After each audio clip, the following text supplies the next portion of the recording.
want to talk today a little bit about how important mindset is and confidence and having a different perspective on life. I have been through quite a journey since November 2024. It is now March. Oh my gosh, now it's March 2025. So it's been a few months, and I've been on this journey trying to basically reprogram myself to see things differently, to live in the world a little bit differently. And I went through this whole like food freedom process. I can link below Sloan Elizabeth over on Instagram. She is a fantastic food freedom coach, but I went through this whole process, learned a lot, an awful lot about the way the mind works, about eating behavior, about myself. And I've been able to take those practices and principles and use them a little bit in my private practice with my clients. And I found that I absolutely love doing this work because once it sinks in, once it clicks for you, it completely changes your entire life. When you no longer are obsessed with food, everything changes. It's absolutely amazing. And you'll find like the weight starts falling off. You don't even have to try for it. And you're just not depending on food to solve all of your emotional problems. So I went through that process, and now I'm kind of working on a new process of building confidence, feeling very proud of myself, really living into who I am, which is actually a lot of work because I have no idea who I am. Ultimately, like I spend so much time watching YouTube videos, scrolling on social media, thinking about other people's lives that I almost don't even live my own life because I just think of what they're doing and what I want to be doing that they're doing, not what I want to be doing, not for me. And so I'm starting to go through that process, figuring out what it is that I want. Since I was about the age of 17, 18, I decided to go into nutrition because I wanted to help people lose weight. I grew up obese from the age of 12 on, if not a little bit younger than that. I was obese. Like I was in my 200s at the age of 12. Like that's not okay.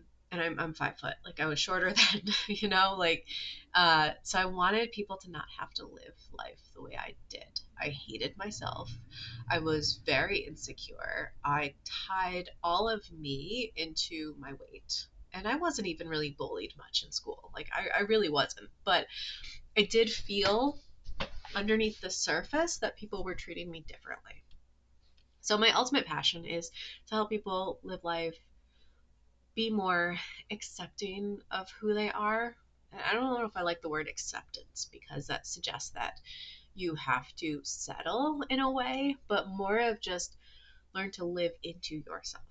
So with the food stuff and just like starting off there, it is it has very, very little to do with the actual food itself, but the way that you consume it and your ultimate relationship with yourself. Because in order to properly fuel and nourish your body day after day and not let the emotions take over and binge eat out of control, go get pizza or fast food after work every day, in order to not do those things, you have to give a shit about yourself. You have to want the best for yourself and not just want it, but know that you deserve it on some deep, deep level within your psyche, that you 100% deserve to have the health that will propel you into a very long, long future, and you'll be up and running around at the age of 88 in order to have the body that you want to have. And I truly believe you are never too old to have that. I had that crisis too. I'm 36, going on 37 this year. And I have this crisis of like, I'm going to be 40 soon. And who am I to think that I could have like a size 4 body at this age? What am I going to do with it? Because I'm almost 40. And no, we're not going to live in that ageism. We're just going to continue to strive for the best life that we've always wanted. But on some level, I never really felt that I was not necessarily deserving, but subconsciously I felt undeserving, but that I didn't feel like I was capable of achieving. And growing up too, there was a lot of that language of like, we are not successful people, like we can't be famous because we're from a small town. We are not the type of people to have success, essentially, is what I was told. Um, and I'm done living that way. I know what I deserve, and I'm going to go get it. I'm going to live the life of my dreams and live into my passion. And one of my passions is weight management and helping people live a life that they love. I think that's it for right now, but there will be more videos coming. I have a special project in the works that I am very, very excited about. I'm hoping to post videos regularly and get that project up and running as soon as possible. I hope you have a wonderful day. If you have anything to add to this conversation, feel free to add in the comments below, and I look forward to seeing you next time.